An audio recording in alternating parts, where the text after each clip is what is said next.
Yo wo weedy fwo some ProRevenge. Hosted by you/Gwilla Papyrus. Don't mess with real Big Toby. It's been long enough and I doubt they're going to come after me, so here goes. I adopted a full-bred husky in the Pacific Northwest. We named him Toby, but after a while he developed the name Real Big Toby. He wasn't a huge husky or malamute, but boy did he look beautiful, and boy was his personality real big. He had one blue eye and one brown eye which never failed to trip people out. On top of that, he was a huge ham, loved attention, and would actually talk to you about how his day was going. It got to the point where it was kind of stupid to put him on a leash. I would tell him to stay, when I went into class for example, and he'd be passed out or getting the chicks to scratch his belly when I came out. Every time. The dean of the college even knew him on a first-name basis and started to bring his dog into work after watching Real Big Toby do his thing.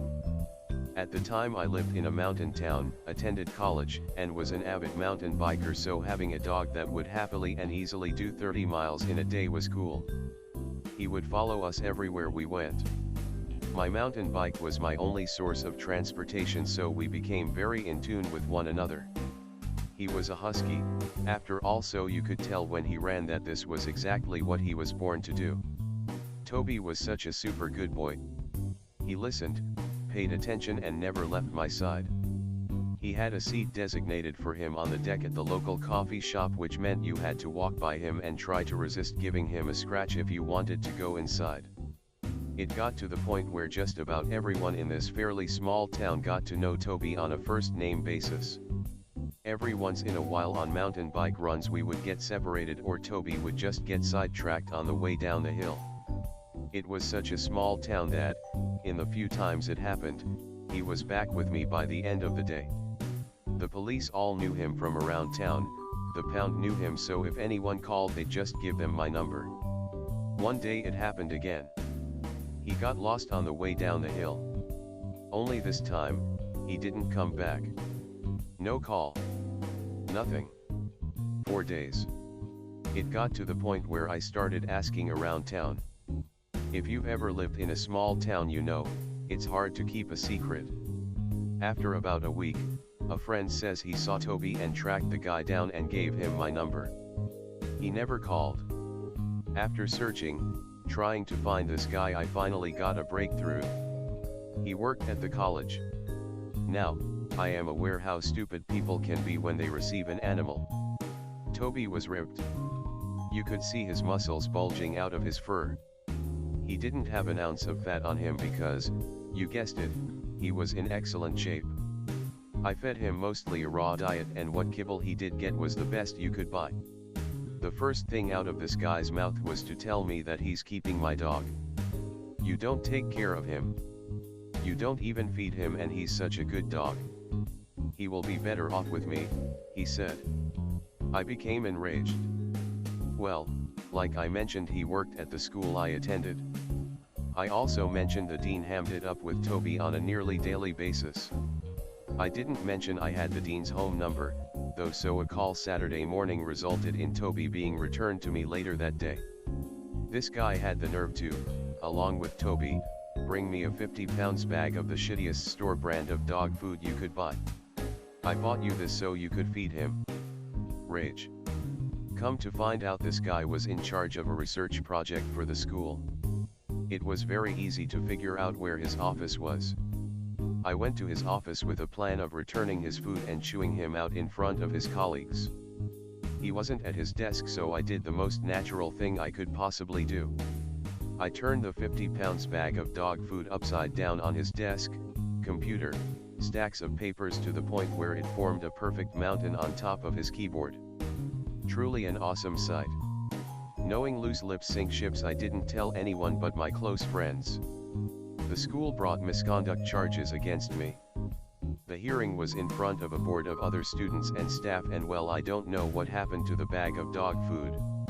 I was telling the story to a bunch of guys and one of them asked me for the bag. That's the last I saw it. All charges were dropped. The asshole that tried to steal real Big Toby had it much worse. 50 fucking pounds of dog food on top of your research project, as it turns out, doesn't bode well with management. For reasons unknown, 2 days later he was fired from the college. Not only did they fire him but put a restraining order on him and had to change the locks to the building. Don't mess with real Big Toby. Edit, Gold. Thanks. My deepest apologies to everyone. I didn't even realize I had a pic of him. Breakups are a bitch. Without delay, here's your Toby tax.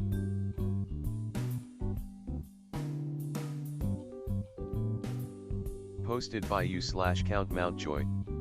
Thanks for the sidewalk. My friend ran his own masonry business for many years. When he retired, he turned the business over to his son and moved to smaller house in a different town.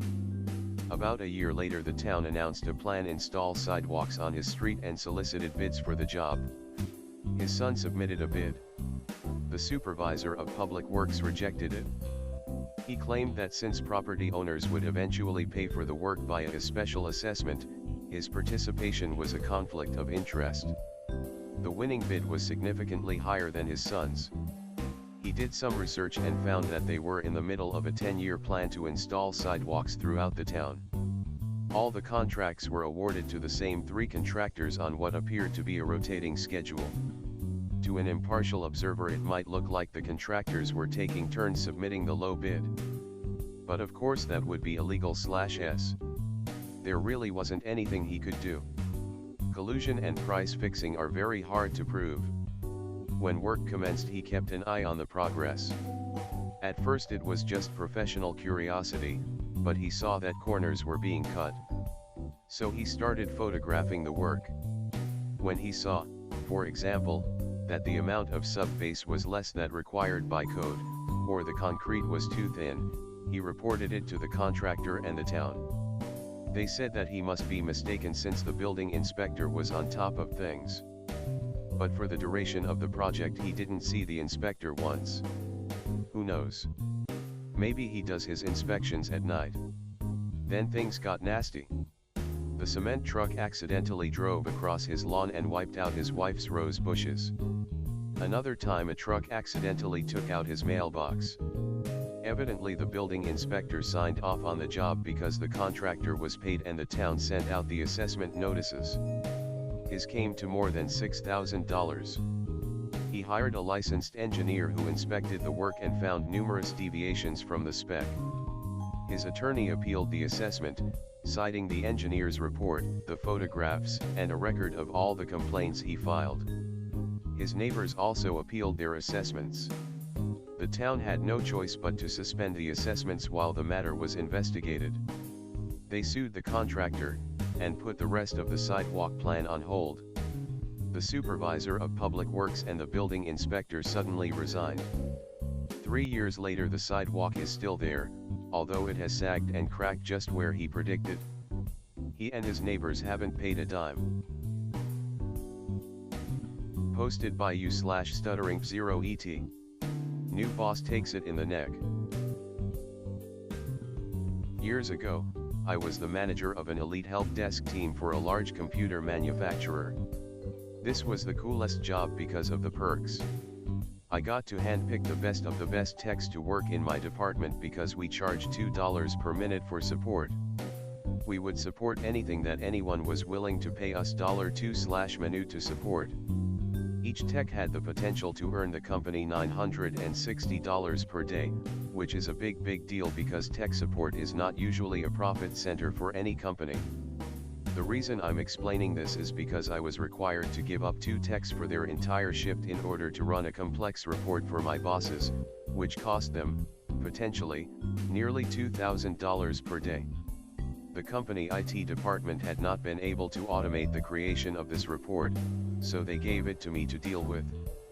After running through it with my techs, we came up with a process that involved receiving the previous day's data from IT. Tech 1 started the report, working on it for her entire shift. Tech 2 resumed the report for her entire shift, turning it into management for their review at the end of the second shift. So, data from Monday was delivered to us Tuesday morning, and was turned into a report for management by Tuesday evening, which they wouldn't see until Wednesday morning. The data was 2 days old by the time they saw it. My team was the golden child of the tech support arm of the company, and I had a great boss. I had a meeting with him about this daily report issue, because I wanted my 2 techs back on the phones making money. I offered to write a software application on my own time, which would retrieve the data in real time, and create the reports for the currently available data whenever management wanted to view it. No more 2-day-old data, I was offering 5-minute-old data. I asked for 2 weeks' salary as compensation, and Great Boss agreed. For him, it was a steal. Potentially $1,920 daily in reclaimed revenue from 2 techs who were pulled off of a profitable team was a super deal for him. So, I got to work. It took about a week to write the code. When I was finished, I installed it on one of the company servers and did some fine-tuning. Everything worked as planned. I was about to raise the performance metrics of my team and make a few thousand extra in the process. Unfortunately, during that week Great Boss had been forced into retirement and I had a new boss, who came with a yes man named Randy Weasel. When I presented the reporting system to new boss and Randy Weasel, they were really impressed. They loved that they didn't have to look at old/stale data and could be proactive instead of reactive. Then I mentioned the agreement with Great Boss regarding compensation for my time. That's when things went south. New boss said he would need to clear that with upper management, and that he didn't think he could pay that. The next day, he came back with an offer for 2 vacation days instead of an actual payment. Of course, I turned that down. His argument was that it would be better to get something for my work, than to get nothing for it. It was then that I learned that my access to the server had been revoked. I couldn't take it back. They had the goods, and I was at their mercy. Or was I? As the author of the software, only I knew how it worked, what maintenance it required, and only I had the source code, so it couldn't be modified by anyone else. If they wanted changes, they would have to rewrite it from scratch. I knew it would only be a matter of time before lack of maintenance bit them, so I planned to be long gone by that time. My revenge began about 5 minutes into my next shift. I arrived with a large duffel bag, and 2 sheets of paper in a folder. Right on schedule, Randy Weasel arrived at my desk for some nonsense thing. Being an idiot, he thought nothing of it when I handed him a clipboard and said sign this. He took the pen and jotted his signature down like a trained dog. He continued his nonsense and I said follow me to the copy machine, which he did. He went on with his nonsense while I made a copy of the sheet he signed, and the other sheet which I pulled out of the folder. I then stapled the 2 copies together, and put them in his hand. He looked down at the top sheet, a vacation request form starting today through the next 2 weeks. He said you can't take this, to which I replied you signed it, and it gets better. He flipped to the next sheet, my 2-week notice. His eyes grew to the size of saucers as he realized that yesterday was my last day, and that they had no replacement for my duties and no leadership for my team. I returned to my desk, and proceeded to pack up everything. I got my 2 weeks paid vacation. Great Boss hired me to lead a tech support department with a new company. Best of all, the reporting system I built crashed due to lack of maintenance within a month. I'd like to think that new boss and Randy Weasel lived to regret their actions, but the reality is that they probably just found someone else to screw over. Whatever, I got mine, and they got Jack.